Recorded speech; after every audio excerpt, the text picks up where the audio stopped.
Hey everyone, so for my theoretical framework artifact, I chose to do a picture book. I chose to do a picture book because it kind of represents what I want to do and where I come from, and I think books are very important.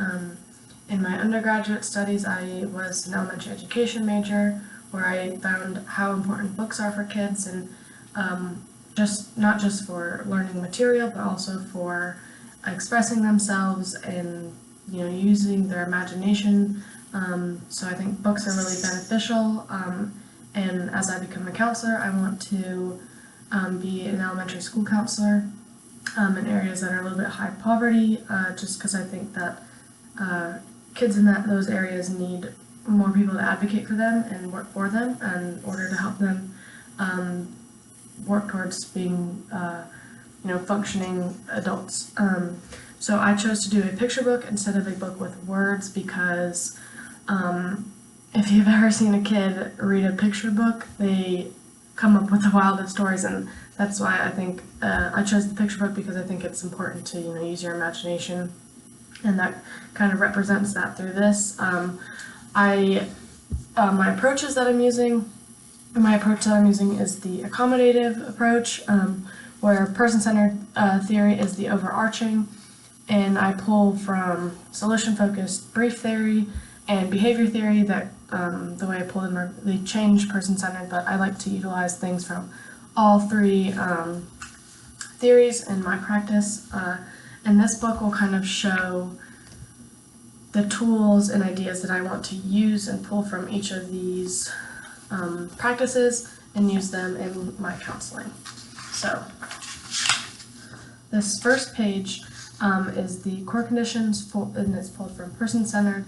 I think that as a counselor, the base foundation that you should have for counseling is using these core conditions. I think by expressing empathy, congruence, acceptance, or unconditional positive regard, I think that it allows the clients to feel more vulnerable and feel more safe, so they can share more and express themselves more.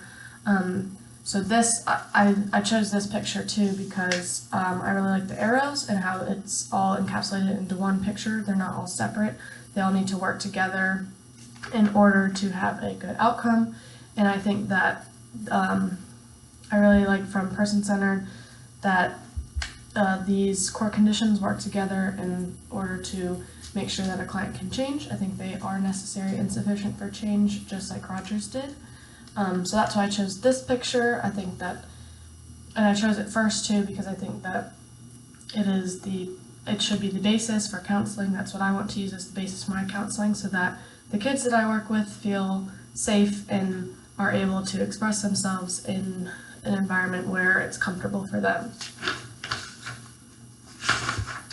The next picture I chose it represents person-centered theory and how it's client-focused. I liked that the arrows were pointing towards it because it kind of shows that there's so much outside things that are affecting the client, but the main focus of this picture that I was first drawn to was the client, or the person right in the middle.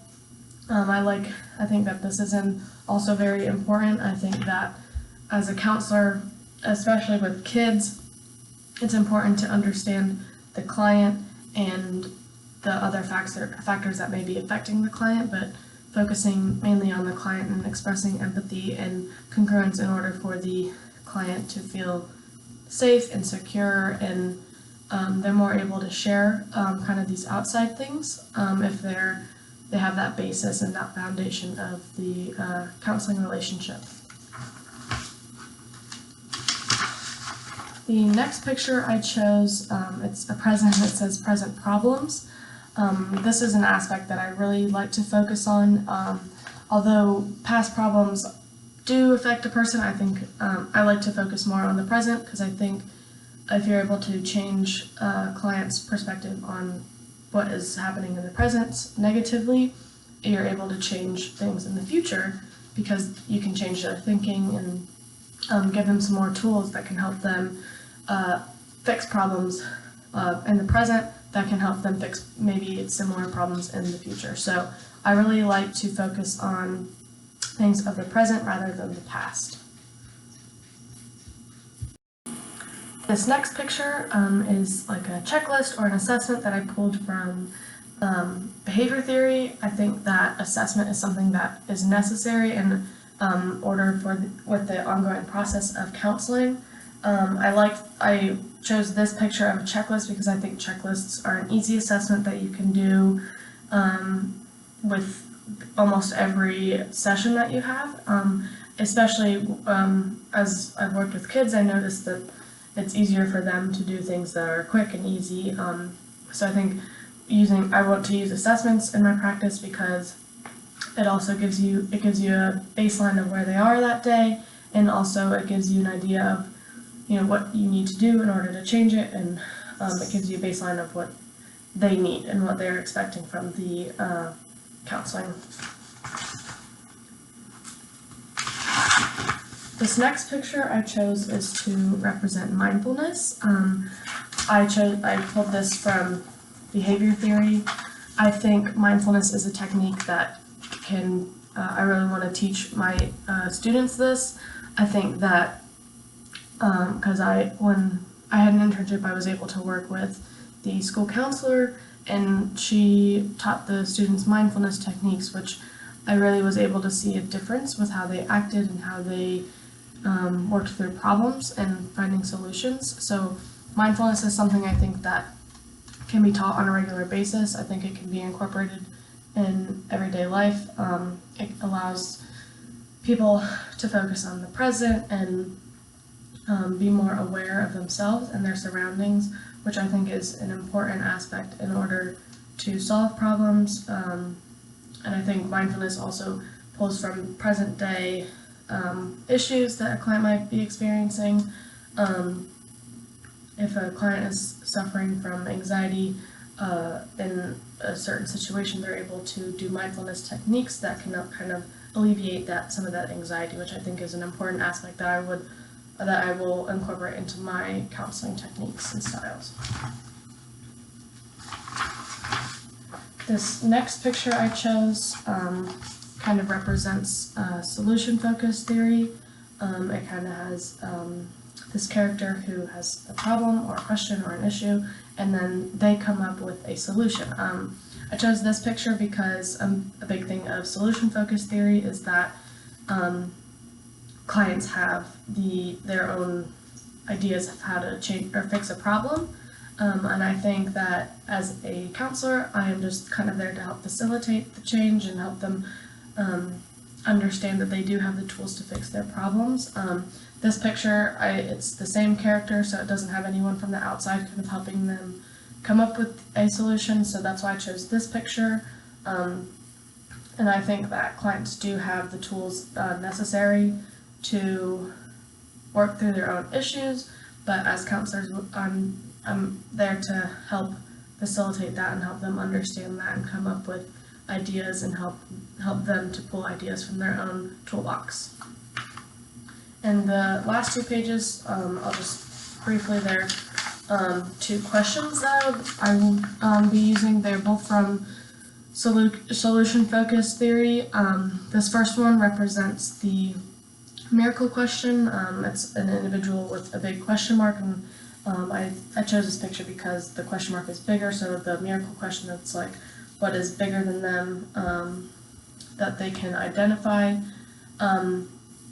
I want to utilize the miracle question because it gives the clients a different perspective, and it allows them to put their ideas, their issues, their thoughts into one big broad idea. I think this really resonated with me because it's like putting yourself into someone else's shoes in a way, but it's also their own shoes. But I think the miracle question is very beneficial. It kind of just gives clients a better ability to see where they're at and where they could change, and then it kind of helps them facilitate their own change as well. And this last one represents scaling questions.